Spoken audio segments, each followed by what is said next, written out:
Tonight on News 5 Live, a group of migrants spotted by the Cadena's outpost. From scandal to scandal, the latest Auditor General's report on the National Sports Council. Shyne versus DJ Dalla. Is there an out-of-court settlement? Caribbean Shores Kareem Musa blasts immigration dealings taking place at UDP's Lake office. There is also a renewed call for campaign finance reform amid the Lev Derman scandal, and a resort manager from the South is facing a charge of rape. Details of these stories and more coming up in tonight's newscast. With over 100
Good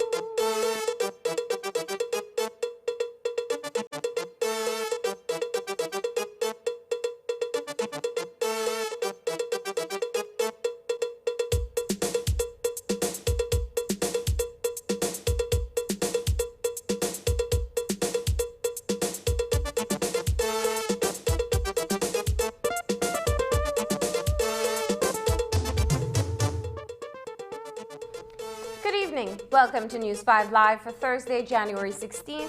I am Marlene Cuellar. Still reeling from the Lev Derman scandal, the government is hit by yet another black eye. An audit of the finances of the National Sports Council by the Auditor General is revealing massive fraud involving well-known names. The report outlines serious breaches in government regulations at the council, where huge amounts of cash were paid to highly connected persons and others in the employ of the council. The long and short is that the National Sports Council's budget was used as the personal account of a number of persons. The report for the financial year April 1st, 2015 to March 31st, 2016 was received at the Office of the Prime Minister since last October, but only now to be laid before the House of Representatives. News 5's Hippolyta Novello reports.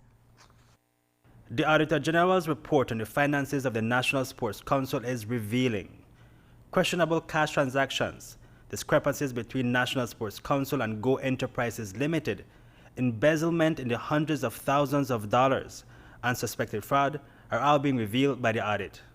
The audit covered a period of 1 year, April 1st, 2015 to March 31st, 2016. There are many transgressions, and we'll name a few. One of the most serious allegations is the embezzlement of almost $500,000.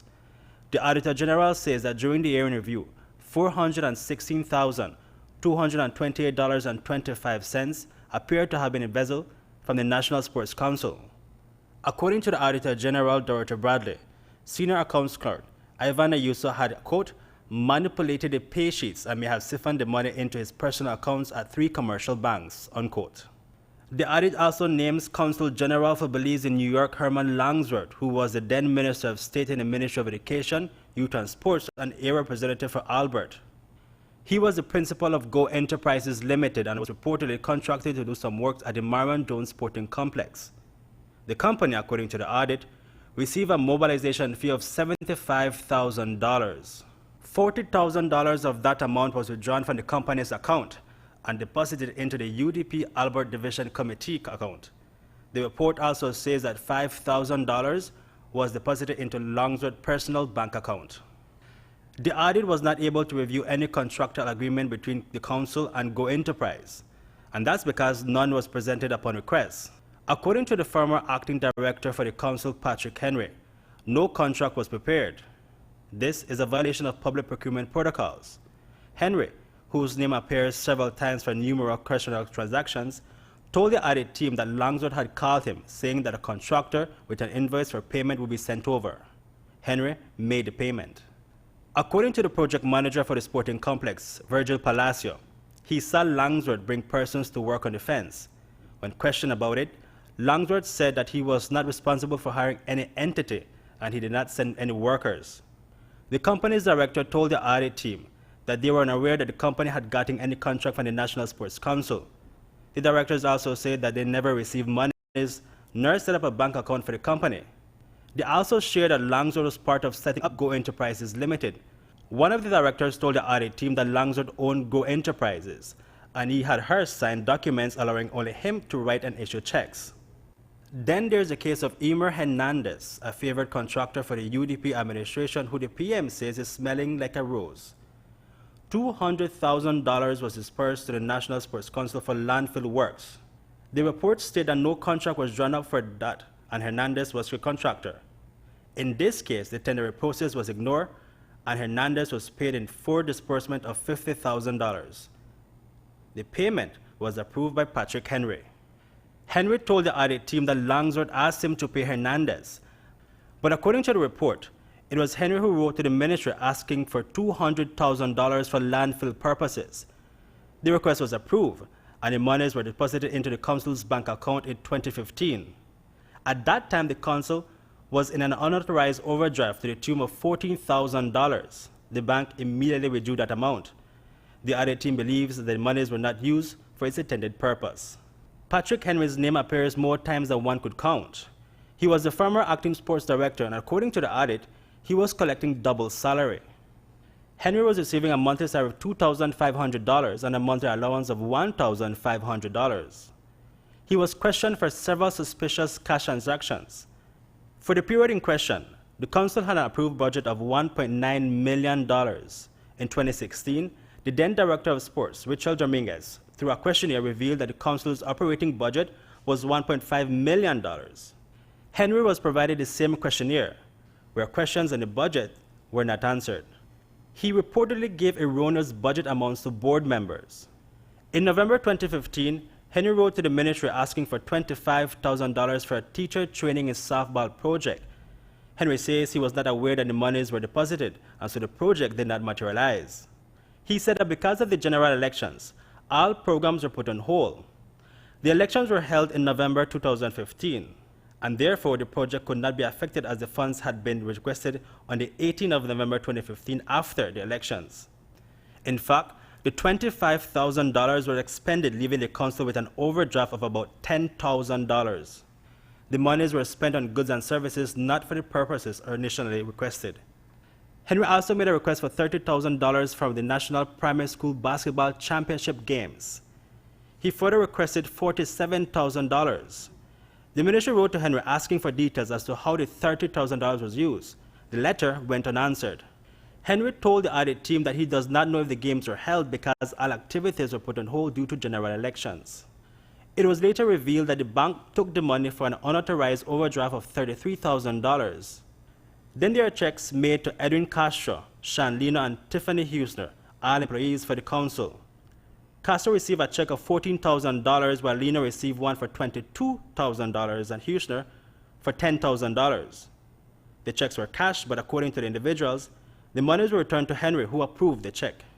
Henry was also in charge of $500,000, which was dispersed to the council for the end-of-year school sports program, also known as the Petro-Caribbean Summer Camp.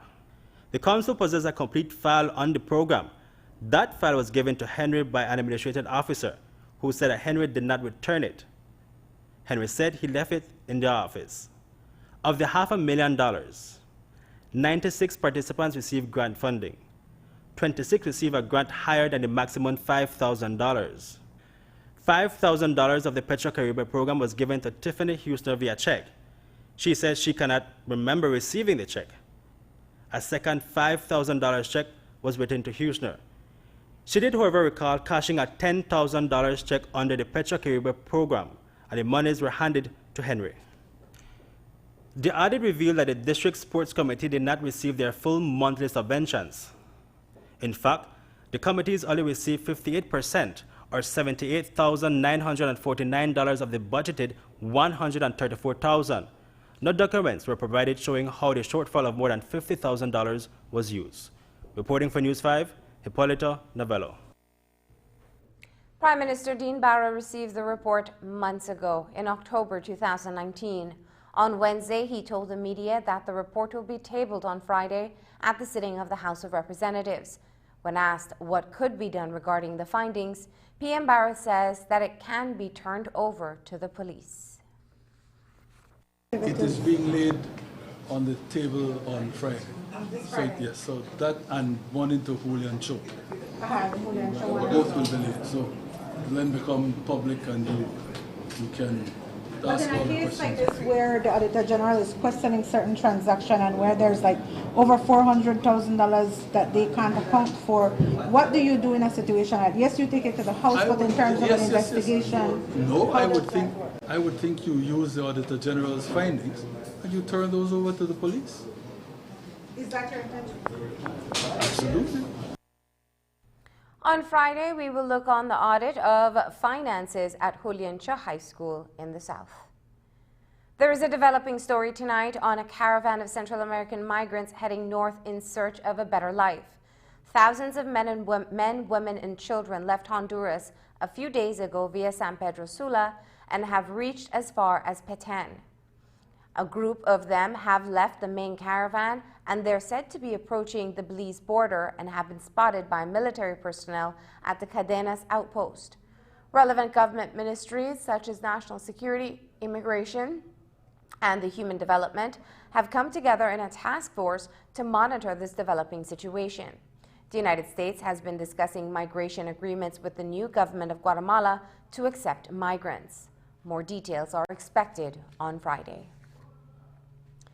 The Lev Derman debacle, the recent political scandal to plague the Barrow administration, brings to light the importance of the Integrity Commission as well as the need for campaign finance regulations. With allegations being made against two UDP government officials who were the recipients of monthly $25,000 US payouts from the accused Armenian-American businessman, there is a renewed focus on the annual declaration of assets. Likewise, light is being shown on the lack of regulations to oversee the contribution of monies to political campaigns. While the Integrity Commission is virtually non-existent, or at best it works quietly in the background, there is no law in the books to control how much money can be donated in support of a political candidate. At a press conference held by Prime Minister Barrow on Wednesday, he noted that the declaration of assets between 2013 and 2018 did not reflect anything unusual to suggest that cabinet ministers saw an unexplained increase in yearly earnings. Every member of cabinet, every member of the National Assembly must file, as you know, an annual declaration of assets. If anything suspicious had in fact been included in the declaration of assets that have been filed certainly since 2013, 2014, 2015, 2016, 2017, 2018, surely the Integrity Commission would have had something to say. Might be that the minister could make a hell of a case saying, where is the proof that this was other than a campaign contribution from someone that I knew who supported me? And there are no laws in Belize, much to my chagrin, that regulate campaign finance contributions. But I wouldn't need to get into that sort of an argument with the minister, would I? Because even if that could be shown to be true, you lied to me and you lied to the cabinet in saying that you did not receive any money. QED. That in itself is a basis for me to say, sir, madam, you cannot stay in any cabinet that I lead. The issue of campaign financing, as well as the absence of laws to regulate donations to political parties and their candidates, has resurfaced in light of the Lev Derman scandal. While it cannot as yet be confirmed which so-called UDP ministers received the $25,000 bribes from Derman, PM Barrow painted a picture that receipt of the monies can easily be passed off as campaign contributions. Without a cap or declaration of source of funding, it is easy to infuse dirty money into any vote-seeking activity. Caribbean Shores Area Representative Karim Musa says he supports the introduction and passage of new legislation relating to campaign financing. That is certainly something that is on the table, and I fully agree. I support that. I am in full support of campaign financing laws in our country for this very reason. Lev Derman, I think I'm pronouncing his name correctly, is not the first of his kind in Belize. There are many, including one that has been convicted of taking off somebody's head in this country, who has financed politicians in this country. And so, what else do we need? What else are we waiting for? The most evil thing has happened in our country because of people who donate to these ministers. The most heinous crime you could imagine has happened, and I thought it would have stopped there. But now more and more is coming out, and so it is high time that we get campaign financing laws in this country. There is more to report on Lev Derman's ties to Belize, including an application through the Ministry of Foreign Affairs for him to be appointed honorary consul to Las Vegas. PM Barra says that Derman initially approached Minister Michael Finnegan, who in turn referred him to the Foreign Ministry with the request. When the application appeared before Foreign Minister Wilfred Elrington, along with a CV, it gave the impression that Derman was a squeaky clean businessman. The U.S. government would later decline the request to have him named honorary consul to Nevada, and that was as far as it went. Here's how the Prime Minister explains it.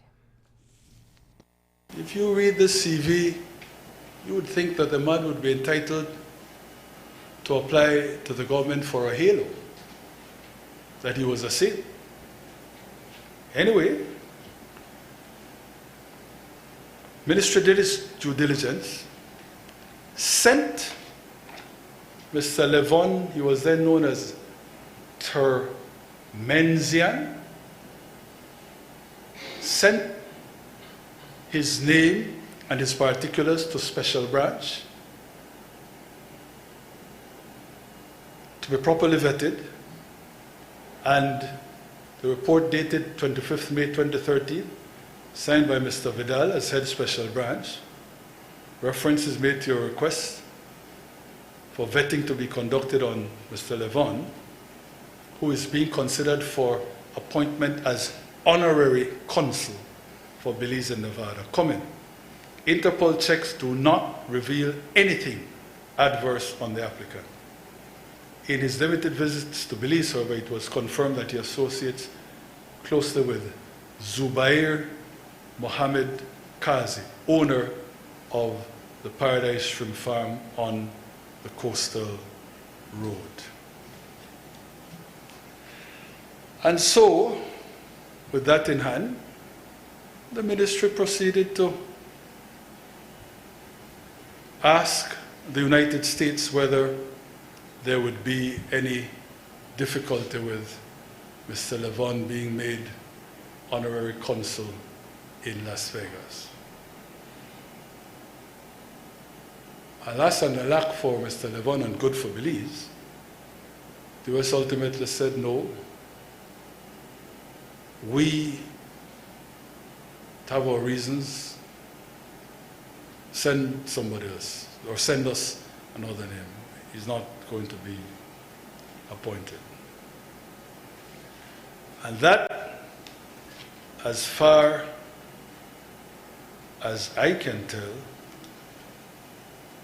is where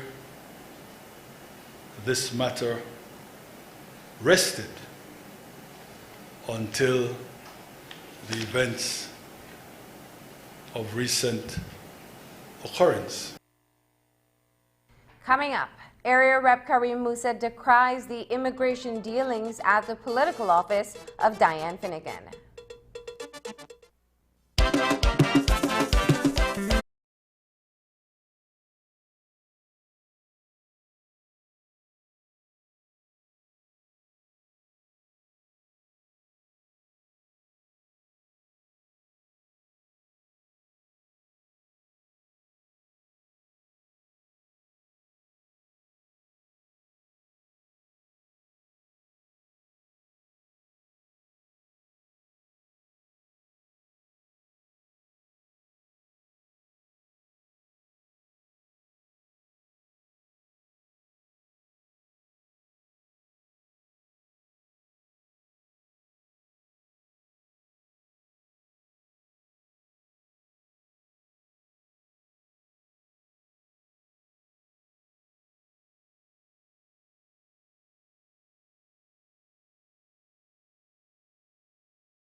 UDP standard bearer for Lake Independence Diane Finnegan made headlines last week after lines of immigrants were seen at her constituency office. Finnegan maintains that she is only assisting individuals with the required documentation for them to obtain Belizean nationality. But political observers are suggesting that it is a calculated move to then convert the new Belizeans into voters for the Lake Independence Division. Some of the individuals have said that they would vote for Finnegan, who has denied this as the main motive. At her office, she was seen taking copies of immigrants' documents. During Wednesday's press conference, Prime Minister Dean Barrow was asked about it. He says he doesn't know about it because he doesn't watch the nightly news. Do you frown upon Diane Finnegan's office taking copies of immigrants' identification documents, or do you find that acceptable? I don't know what you're talking about. I know there was some hullabaloo about right, but I understood Minister Bev to say that this is a matter of her officials going there to give people advice. I don't see anything wrong with that. That's the meeting, but at her office she took copies of documentations, photographs, that sort of thing. I'm not going to comment on what I don't know. I don't know. Wow. In the sense that that's been all over the news, though. I don't watch the news. All right, PM. But you imagine that you'd be advised and informed about it. I read the internet version of Channel 7 and Channel 5. I do not read any internet version of yours. So then you don't know it was reported there. Sir, in an The use of Diane Finnegan's Lake Independence constituency office to facilitate preparatory immigration transactions has raised the ire of many in the opposition's People's United Party. The move, which is reminiscent of what took place in 2012 ahead of general elections that year, has been condemned as an act that enables corrupt practices within the immigration department. It is amplified by the fact that a special report on the immigration scandal to be submitted by Senator Alda Salazar on behalf of the Senate Special Select Committee is yet to be completed several years after the hearings concluded. This is a major issue for the entire country of Belize, and we have to keep our eyes on it. You rightly pointed out, this is an election year. Diane Finnegan is no more than a standard bearer, a caretaker, so to speak. And so what this entire situation puts under the microscope is an indictment on the immigration department, because we have so many people who are rightfully entitled to their nationality, who have been here for many years, but the immigration department has been ignoring their cries and their calls and their visit. And the moment you have a caretaker now, how is she being appointed the agent of the immigration department? I have to question that. How is she the one responsible now to deal with all these complaints after so many years of neglect, and to do so in an election year? That is the true indictment, not just on the immigration department for failing these people all these years, but now for it to be wide open in the public that this caretaker has such superpowers that she can now take matters on behalf of the state, on behalf of the country of Belize, as important as our birthright. Man, we still have an immigration report that has not been tendered to the National Assembly by Alda Salazar and the entire Senate Select Committee. And we heard all of the evidence. Some 2,000 individuals got on the voters' rolls who ought not to have been there. They acquired their nationality irregularly. So this is something that's on record. And now we have a similar situation where we don't know whether those 800 individuals qualify. While hundreds of persons flooded Swift Hall on Monday hoping to get citizenship, including many from Guatemala, government has decided that because of the territorial dispute, there will be a moratorium of citizenship to these nationals who instead can opt for permanent residency. The matter was raised at the Monday night meeting, and according to the Prime Minister, those will not be revoked. People haven't been given citizenship. You know, you can't get up there and say you want to take it back, you know. I would think they take you to law and you'll be in bad shape. So as far as I am concerned, we draw a line under that, and in view of the position taken by the Nationality Committee, indeed you cannot proceed to give any new Guatemalans citizenship. But those that have already flown the coop, as it were, that's that. In his New Year's Day address, the leader of the opposition, John Briceño, made bold allegations that cabinet ministers were complicit in the landing of drug planes, which in 2019 were plenty. The Attorney General confronted John Briceño, demanding proof or an apology for what he said were slanderous claims. Prime Minister Dean Barrow, referencing a News 5 article, also responded to the leader of the opposition during his press conference on Wednesday. I don't like the leader of the opposition, you know. We come with this foolishness about he got credible evidence about the UDP being involved in plane landings. I mean for talk, I know I said tell it to your pa. No, that's a little. But I mean for, forgive me, I mean for getting to that too, and to make the point of what the US charge said about the Americans' plan for Belize and drug fighting and how they're getting a Belize official to be stationed as attached to their interagency unit to deal with the tracking of these people. You think the man they want to collaborate with me? You think they want to continue to embed DEA agents here? If they had any sense that there was any slackening of will on the part of this government, or worse, that any official of this government was involved, man, Briceño need to tighten up, you know. I mean, all can't be fair, maybe fair in a love and war, but not in politics. You owe a duty to Belize, not to tarnish its good name. And when you think you said that, and you hurt the UDP, you hurt Belize, and you have not a basis for it, and all the evidence points to the contrary. A public consultation led by the National AIDS Commission and the Ministry of Human Development is underway at the SJC Auditorium tonight, where the topic of discussion continues to be the Equal Opportunities Bill. We will have more on tonight's meeting in our newscast on Friday. But on Wednesday night in Punta Gorda, the PG Sporting Complex had a packed audience where a presentation on the advantages of the proposed legislation was met with a staunch religious position in respect of gender definition. We'll show you a reaction that had the crowd in attendance cheering on the unwavering belief of one clergyman. Page 12 of this law, definition of gender. Listen to the definition of gender in this bill.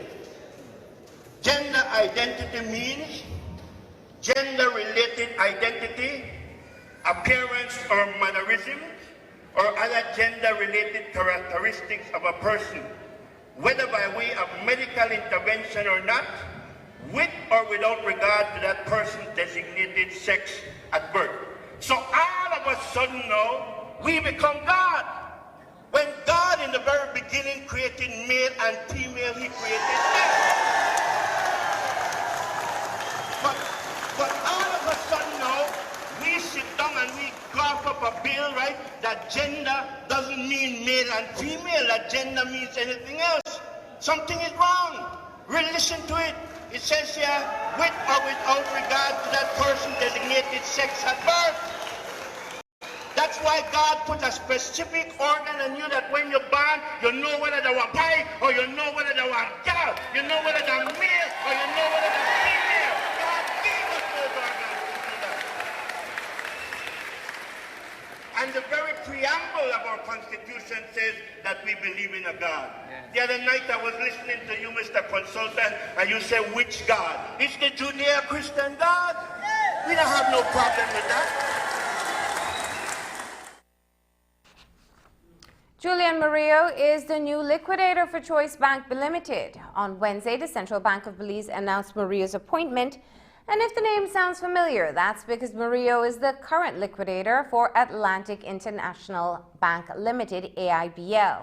A central bank release states that Murillo will take up the post because the current liquidator Kareem Michael's 6-month term ends on January 19th. Describing Murillo's credentials, the bank says that he has extensive banking experience as a senior executive in Belize, the United Kingdom, and the Caribbean, where he has excelled at various leadership positions.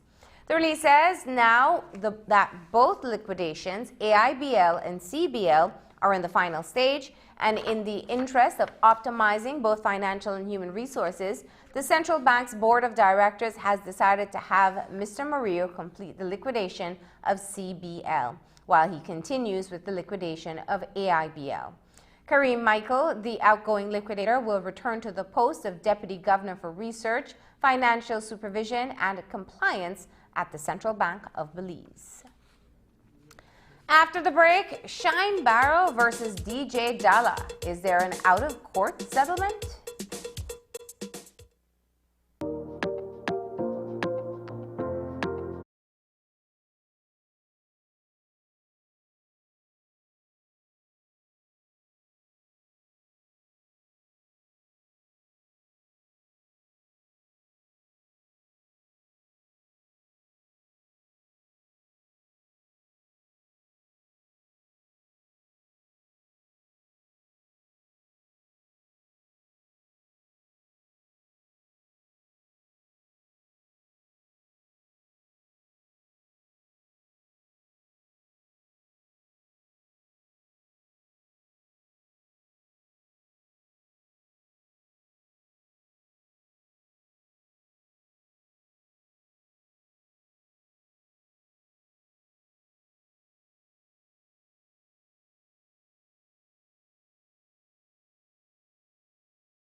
Troy DJ Dalla Flowers versus Shyne Barrow.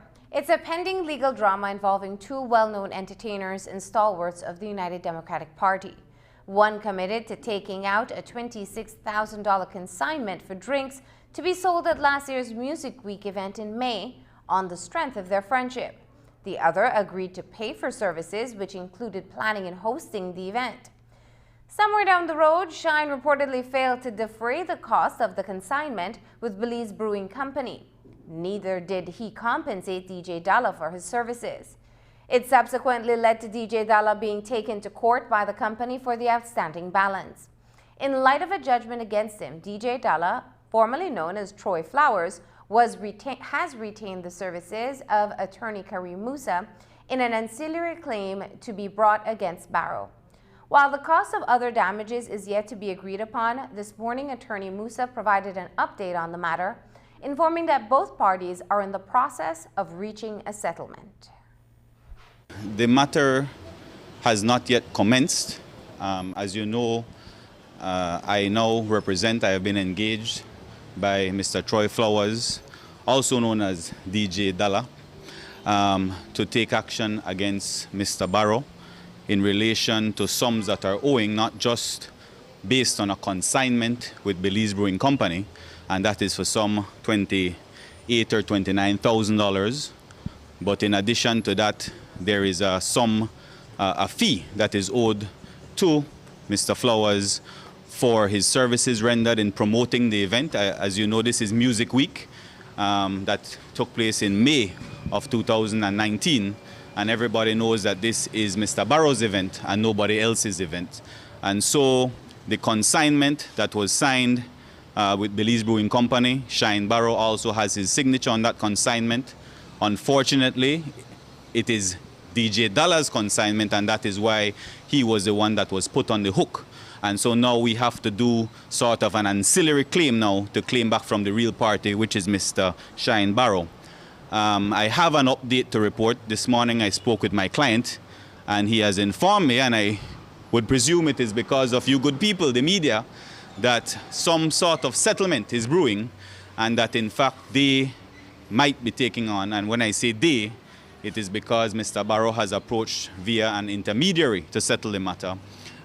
They will be taking on the payment, as far as I'm aware, that is the proposed settlement, to Belize Brewing Company. And so the remainder of the terms are left to be sorted out because, like I said, there are additional damages that we would be seeking. Aside from the hefty $30,000 judgment, which DJ Dalla is trying to recoup from Shyne, he is also charging $10,000 for his services. Those services include logistical support as well as a talent fee for hosting the Music Week event. Musa breaks down that arrangement.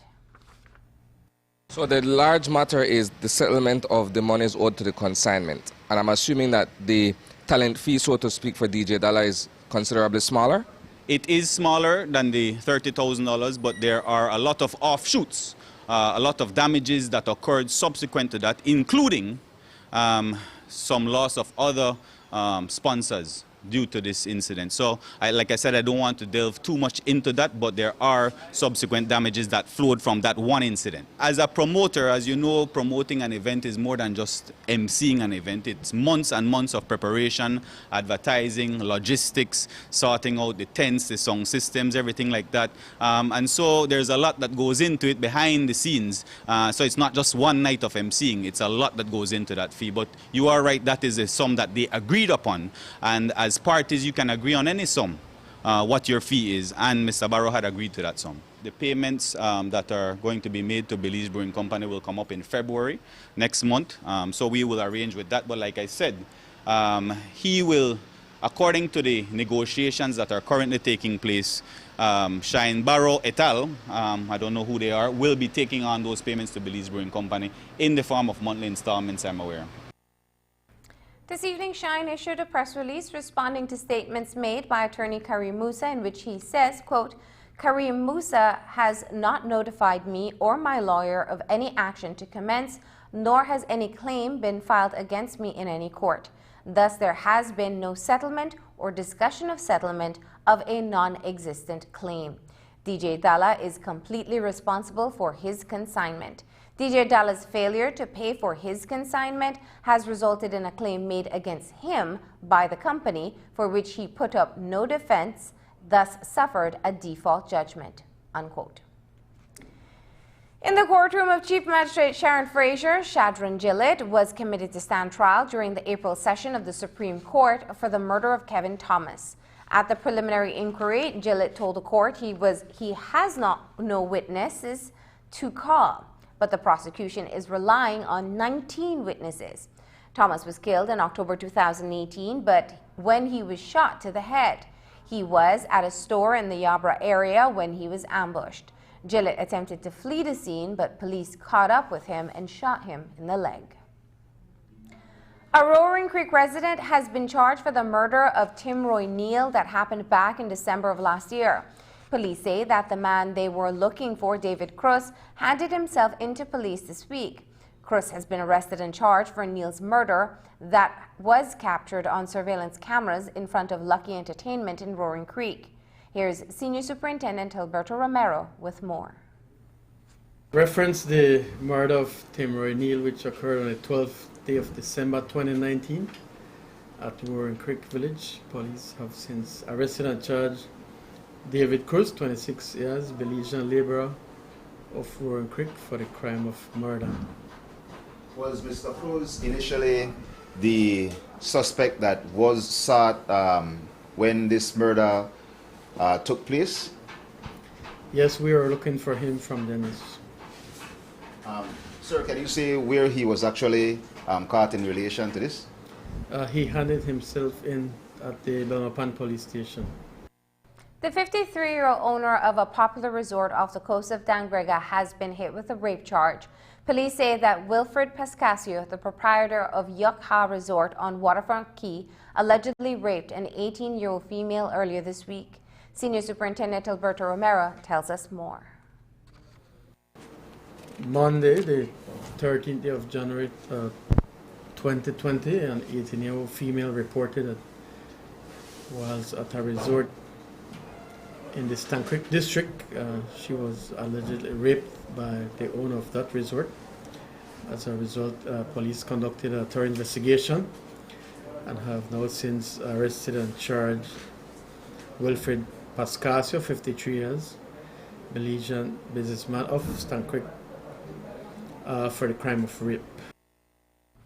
A man is expected to be charged for the chopping of a police officer in Stann Creek.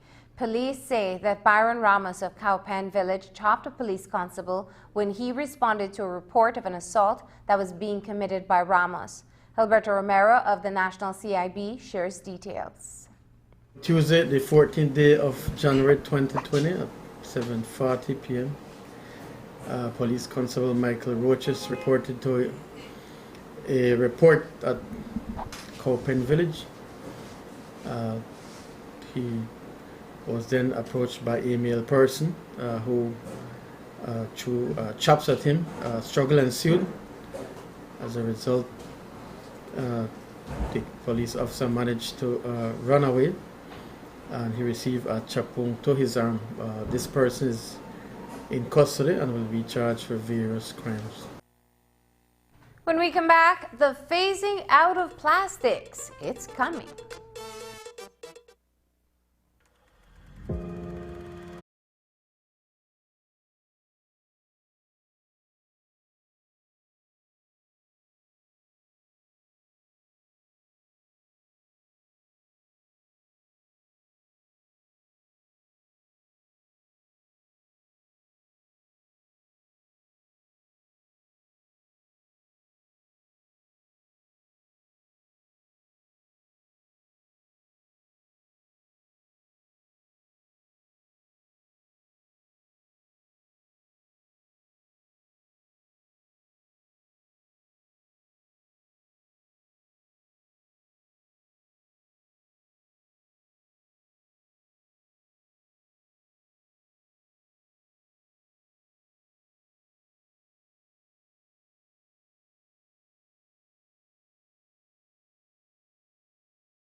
On Wednesday, Belize enacted the phase-out of single-use plastics and styrofoam through the Environmental Protection Pollution from Plastics Regulation 2020.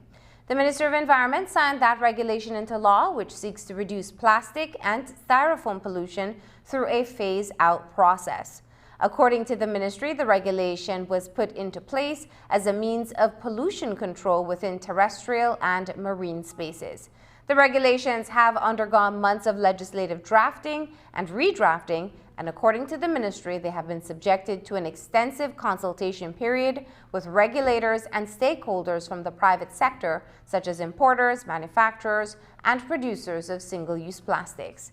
Here's more from the Minister of Environment, Godwin Hulse. I don't want people out there panicking that in fact government or the Department of Environment is going to rush them, etc. We have to look at the concept, and while we have legislated, the concept is to educate, to say, look, yes, there has to be legislation, but the education is that everybody knows by now these single-use plastic find their ways into our waterways, into our barrier reef, they mess up our facilities, etc. Phase out the styrofoam, phase those out, and try to introduce biodegradable stuff. You know, there are a lot of companies looking at biodegradable material, including use of hemp and all sorts of things, and that's the gist of the legislation and where we're going. When will Belizeans be restricted or the law enforced against them? I think we have a year. I think we're looking at a year. What does this mean for business owners and producers of single-use? Well, we've looked at that, you know. We've looked at that keenly, particularly for the agriculture sector and so forth. Government is prepared to, and has been in some cases, reducing duties and all that sort of thing to kind of mitigate that. But we don't want the excuse that, boy, we can't afford, because we can't afford to destroy. We have to find a way to deal with that, and I think everybody in the nation will agree. Senator for the NGOs Usmani Salas lauds government's effort to initiate a ban on single-use plastics and styrofoam. Salas says that while he hasn't reviewed the final document with the regulations, from what he knows, it's the right move and one that seemed to have encouraged other countries in the region to follow suit. My understanding is, I saw the government's press release yesterday, and they referred to the regulations that Minister Hull signed, I think, to take effect as of today, the regulations. I must say that I haven't had a chance to read the regulations as yet, but my understanding is that the process for the ban to fully take effect commences with the signing of these regulations. That is a tremendous step. So my understanding is that the manufacturers of styrofoam containers, for example, will have a time to phase that out, and the suppliers and manufacturers of the biodegradable containers will also have the opportunity and the time and space and support to put that in place. So the phasing out process has now taken legal effect. So the way I understand it, it doesn't mean that as of today it will be illegal to have single-use plastics at a store, for example. But the process legally commences now to completely ban that after a certain period of time. It is a tremendous step, and the government must be congratulated to take that step.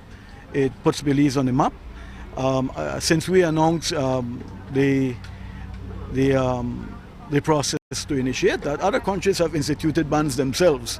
So I am glad to see that happening in different parts of the world and here in Belize. What I expect and hope to see is for the fiscal incentives, support to be given to the local manufacturers of the biodegradables, because we need to provide the specific support to make them more affordable. They tend to be more expensive than the single-use and styrofoam products. So that has to also be put in place. And there will still be a need to import some of these items to Belize. The Belize Red Cross is leading the charge in formalizing an early warning system for Belize City to better prepare in cases of disasters. The organization is working along with the City Emergency Management Organization, CEMO, and other respective partners, including members of communities identified. The training is focused on reviewing the established warning systems and seeks to enhance it. Red Cross's Director General Lily Bowman and Deputy Mayor Oscar Arnold say community participation is important. We're trying to work with communities for them to advise us what would work for them, what early warning system would work for them, and you know, along with our experts and the authorities, we will, you know, come to that conclusion. It is something that is needed every year.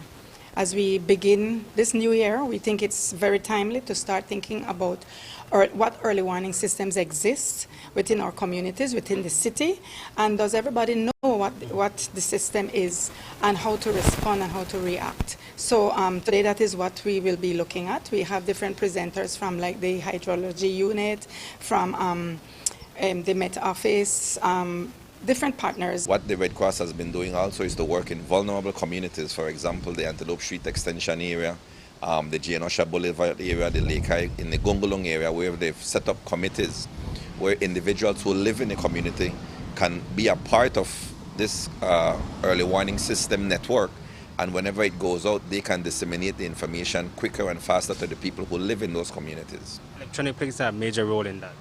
Yes, the electronic media plays a vital role in that, but also the information word of mouth as well, because we live in some of these areas when these weather systems are coming and pass through. Sometimes we lose electricity, sometimes we lose maybe a cell site or a cell tower that goes down.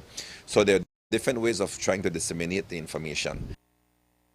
Coming up after the break, with a breakthrough for sugar in CARICOM, Belize now eyes the Taiwan market.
For some time, there have been continuous efforts to get Belizean-produced sugar in CARICOM, and now finally there has been a breakthrough. Agriculture Minister Godwin Hulse on Wednesday said that throughout 2019, there were a string of meetings with the Council for Trade and Economic Development, known as COTED, at which Belize was able to convince the rest of the region that the locally produced sugar met quality standards. Holt says that at COTED Agriculture meeting, they were able to request for common external tariff protection for Belize's sugar and that a monitoring be urgently implemented. There's no reason if we could put it in our Coca-Cola, put it in our light cake, put it in our ice cream and our soft drinks and drink it in our tea, that they can't. There's no reason why. So all a little back and forth, we were able to get COTED Agriculture to agree that quality-wise, once the quality is met, the external tariff will be applied, meaning that those in the Caribbean who are importing from extra-regional sources would have to pay a tax. And then, of course, brown sugar was never a question except that they're not buying from us, and they should be buying from us. So we got that as well to reinforce that they buy from us, or there will be some sanctions. And the third thing is a monitoring mechanism to make sure this happens.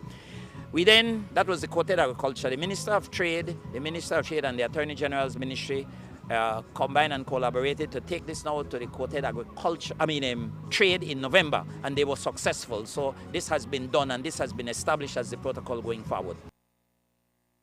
There's also a strong possibility that locally produced sugar will be sold in the Taiwan market. Minister Hull says there have been ongoing discussions for BSI to export sugar to Taiwan. Here's how he explains it. The Ministry of Trade, together with the Ministry of Agriculture and the other ministries, completed some negotiations with the Republic of China and Taiwan. And there's an established quota to be finalized once their parliament and our parliament agrees. We're happy that the government has been returned, so we don't have to start those negotiations all over again in Taiwan. So that should happen soon as well, and that gives us another block of quota where sugar could go into Taiwan. On Wednesday, we reported on the shooting that left Curtis Campbell with injuries to his back. Campbell was riding his bike when he was shot on Tuesday night in Belize City. Police say that they have arrested and charged the man who did it. A 19-year-old was slapped with attempted murder among other charges. Here's more from the police.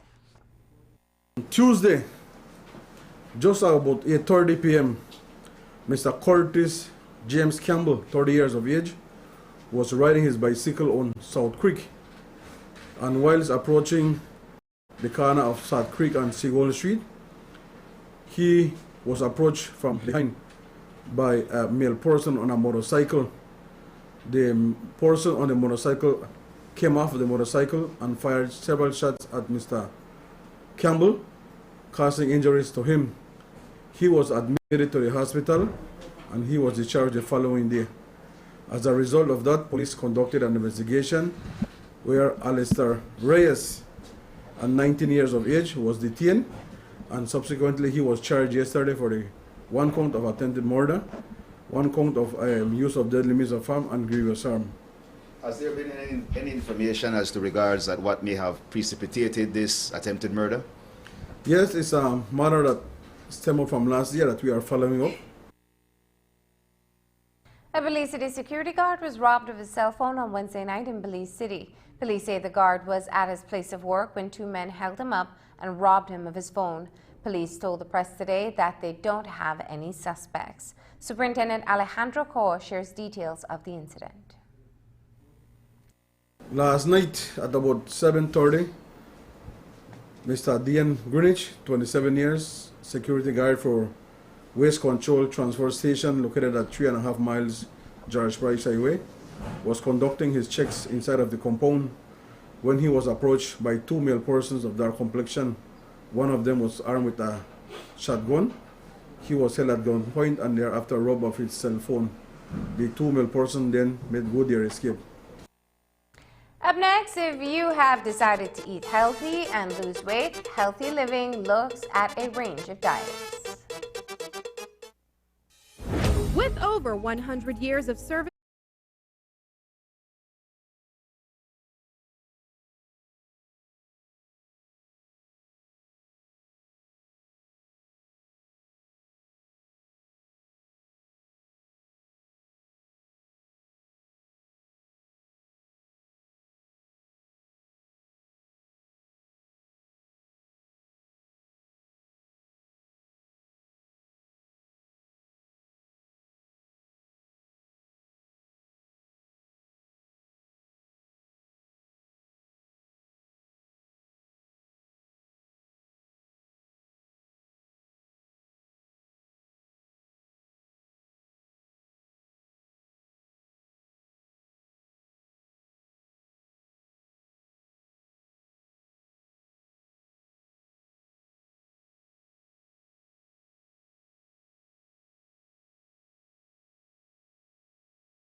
If it is your New Year's commitment to eat better or lose weight, tonight's Healthy Living has some helpful information for you.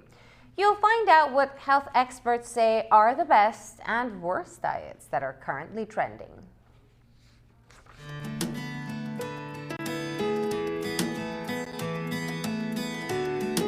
Just 2 weeks into the new year, some of you may be struggling to keep up with the latest diet, and some may even be yet to start.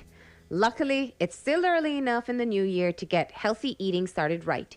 According to the nutritionist Doris Sutherland, she hears her fair share of attempts at fad diets. Yes, there are many types of diets that are circulating in the internet, on the television, or even types of diets that we hear from family members or friends that many people want to try. Some are good, some do provide some health benefits, and some don't. So it is always good to learn a little bit more about the types of diets so that you know that it is not only for you to lose weight, but that it's also one that you can maintain for a very long time and one that will provide health benefits for you. Yeah. Luckily, there is an annual study released by the U.S. News and World Report ranking the popular diets of the day. It looks at things like how easy the diet is to maintain, whether it is balanced, how healthy it is, and it even looks at the taste. And the latest top diet is the Mediterranean diet and also the plant-based diet as the top two diets of last year.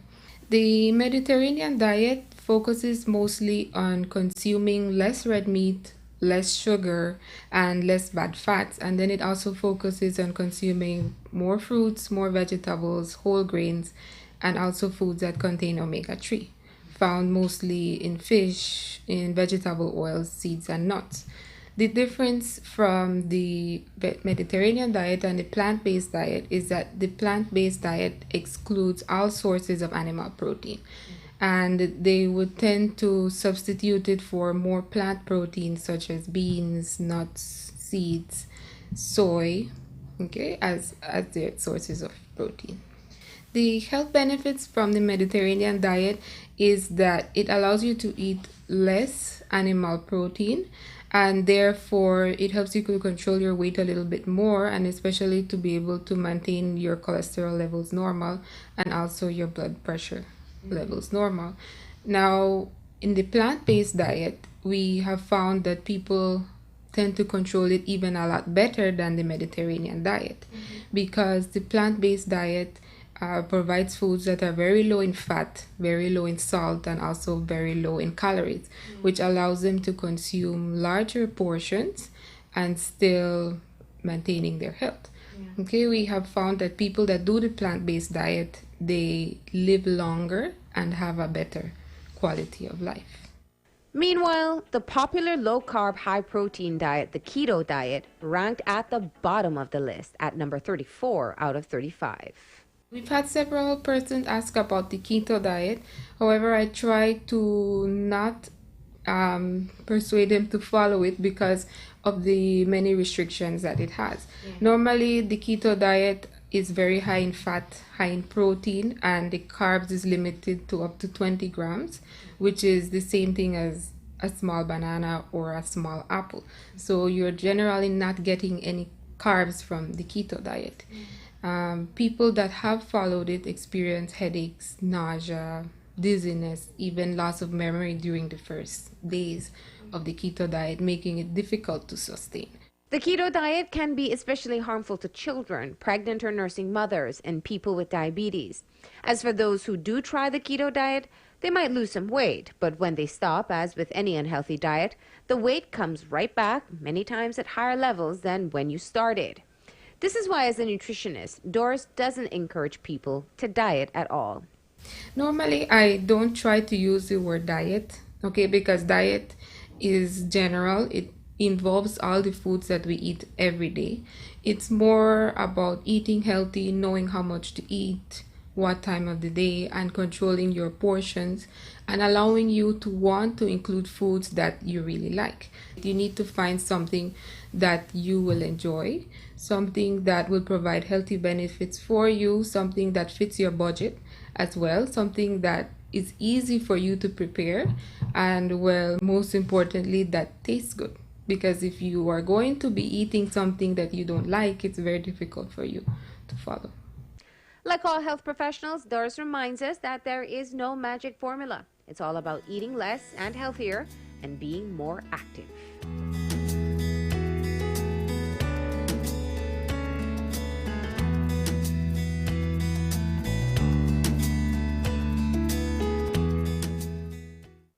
And that's the news. Don't forget that tonight's broadcast is available in both text and streaming video at channel5belize.com. You can also connect with us on our Facebook page at facebook.com/News5Live. I'm Marlene Cuellar. Thanks for joining us, and from all of us here at News 5, good night.